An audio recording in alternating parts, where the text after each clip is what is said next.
हाय। इस वीडियो में हम जानने की कोशिश करेंगे कि इंटरप्रेटर का काम क्या है, वो यूज़ क्यों होता है।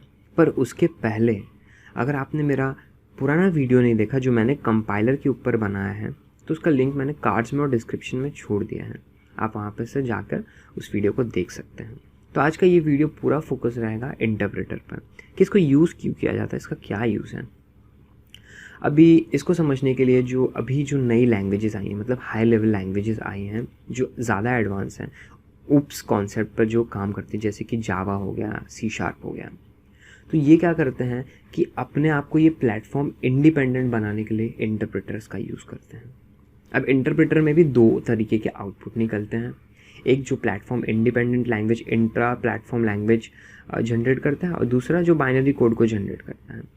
तो अब इसको समझने के लिए हम लोग थोड़ा डीप डाउन जाएंगे तो आपको क्लियरली समझ में आएगा। चलिए एक एग्जांपल ले लेते हैं। आपने सपोज एक प्रोग्राम लिखा अपने मैक के पीसी पर, आपको उसको रन करना है अपने विंडोज़ के पीसी पर। तो आपको क्या करना पड़ेगा? बेसिकली अगर देखा जाए तो दोनों तो प्लेटफॉर्म एकदम ही अलग हैं। दोनों के अगर आपको दोनों के लिए प्रोग्राम बनाना है तो आपको दोनों के लिए अलग से बनाना पड़ेगा।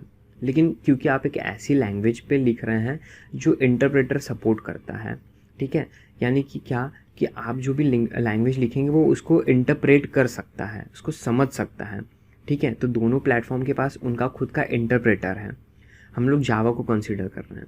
तो अब क्या होगा ना कि जब आप एक आउटपुट जनरेट करेंगे ना, आप अपने प्रोग्राम को कंपाइल करेंगे, यानी कि जो आपने लैंग्वेज में लिखा है इंग्लिश लाइक स्टेटमेंट में, हाई लेवल लैंग्वेज में, उसको आपका कंपाइलर ना एक इंटरमीडिएट लैंग्वेज में कन्वर्ट कर देगा।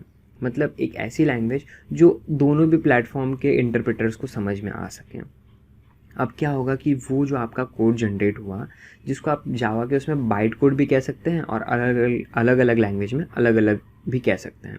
तो अब जो इंटरमीडिएट कोड जनरेट हुआ ना, अब ये इंटरमीडिएट कोड को आप लेंगे अपने विंडोज़ के पीसी में डाल के रन करेंगे। अब रन कैसे होगा? जो इंटरमीडिएट कोड जो आपने जनरेट किया है वो तो प्लेटफॉर्म इंडिपेंडेंट हो गया, लेकिन जो इंटरप्रेटर जो पर्टिकुलर प्लेटफॉर्म के लिए है, मतलब क्या कि सपोज़ इंग्लिश जैसे है कि वो इंटरनेशनल लैंग्वेज है, हर किसी को समझ में आती है। लेकिन आपको अगर इंडिया में कोई ऐसा है जिसको हिंदी ही समझ में आती है, तो इंटरप्रेटर क्या काम करेगा? ट्रांसलेटर का काम करेगा, है कि नहीं? क्या करेगा? वो जो इंग्लिश बोल रहा है उसको, वो जो जिसको हिंदी समझ में आती है उसको ट्रांसलेट करके देगा कि देखो ये ऐसा बोल रहा है। तो इंटरप्रेटर का काम ये होता है कि वो ना पर्टिकुलर, समझ लीजिए चाइना में आप जाएंगे तो चाइना के लिए एक अलग इंटरप्रेटर लगे जिसको इंग्लिश समझ में आती है, लेकिन वो चाइनीज़ में समझा के देगा सामने वाले को। वैसे ही इंडिया में आएंगे तो इंडिया के लिए एक अलग इंटरप्रेटर रहेगा जिसको इंग्लिश समझ में आती है, लेकिन वो क्या करेगा कि वो हिंदी में कन्वर्ट करके देगा। तो ऐसे अलग अलग जो इंटरप्रेटर्स होते हैं ना, वो अलग अलग प्लेटफॉर्म्स के लिए होते हैं, जिनको हाँ एक लैंग्वेज हमेशा समझ में आती है। एक लैंग्वेज मतलब हमेशा कॉमन रहती है, लेकिन आउटपुट लैंग्वेज अलग रहेगी। जैसे कि हर इंटरप्रेटर, चाहे चाइना का इंटरप्रेटर हो जाए, चाहे इंडिया का इंटरप्रेटर हो जाए, हमारे एग्जाम्पल में उसको इंग्लिश समझ में आती है, वो रीजनल लैंग्वेज में कन्वर्ट कर देता है।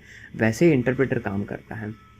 वो क्या करेगा कि जो बाइट कोड है ना, जो सबको, हर इंटरप्रेटर को समझ में आती है, वो लैंग्वेज को वो अपने पर्टिकुलर मशीन कोड में कन्वर्ट कर देगा, ताकि जैसे मैक का जो आपने प्रोग्राम मैक पर एग्जीक्यूट किया लिखकर, उसमें जो कोड जनरेट हुआ, आउटपुट जनरेट हुआ, वो विंडोज़ के पीसी को कैसे समझ में आएगा? इंटरप्रेटर वो क्या करेगा? उस कोड को समझेगा और आपकी मशीन को समझाने वाले कोड में कन्वर्ट करके दे देगा। तो क्या होगा कि ये जो इंटरप्रेटर है ना, ये मीडिएटर का काम करता है। ये सबको समझा देता है कि हाँ ये कोड है तो ये ऐसे काम करेगा, मतलब इसका मतलब ये होता है, इसका मतलब ये होता है। अब इंटरप्रेटर और कंपाइलर के बीच में कुछ डिफरेंसेस हैं। डिफरेंसेस क्या हैं? इंटरप्रेटर क्या करता है ना कि एक एक लाइन को रीड करता है और फिर उसको कन्वर्ट करता है। एक एक लाइन को रीड करता है, समझता है और कन्वर्ट करता है, नॉर्मल ट्रांसलेटर की तरह, है ना। एक लाइन को पहले सुनेगा, समझेगा, फिर कन्वर्ट करेगा, यानी कि फिर एक्सप्लेन करेगा, समझाएगा, उसको ट्रांसलेट करेगा। लेकिन कंपाइलर क्या करता है? एक झटके में पूरा का पूरा कोड को कन्वर्ट कर देता है। अब अगर देखा जाए ना, तो इंटरप्रेटर में एरर फाइंड करना ईजी होता है। कैसे? अगर कोई पर्टिकुलर लाइन पे कुछ एरर आया है, सिंटैक्स एरर या कुछ भी एरर आया है, तो वही लाइन पे वो रीड कर रहा है, तुरंत बता देगा कि अरे भाई ये लाइन पे ये यहाँ पर एरर है। तो जो कोडिंग कर रहा है उसको समझ में आ जाएगा। लेकिन यही चीज़ अगर कंपाइलर के साथ होती है तो कंपाइलर क्या करता है? पूरा का पूरा कोड एक साथ ही कन्वर्ट कर देता है।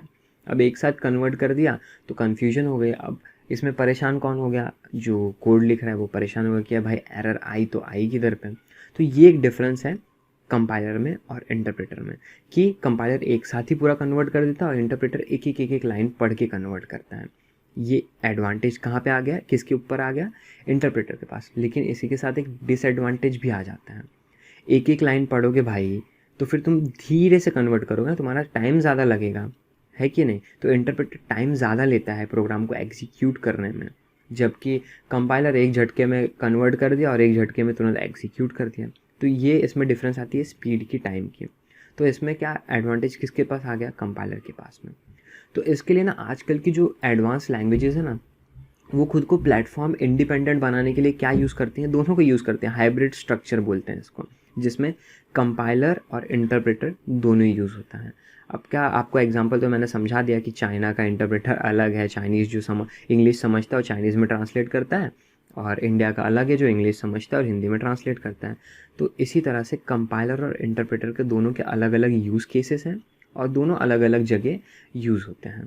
तो आई होप आपको इस वीडियो से ये क्लियर हो गया होगा कि इंटरप्रेटर करता क्या है, उसका यूज़ क्या है।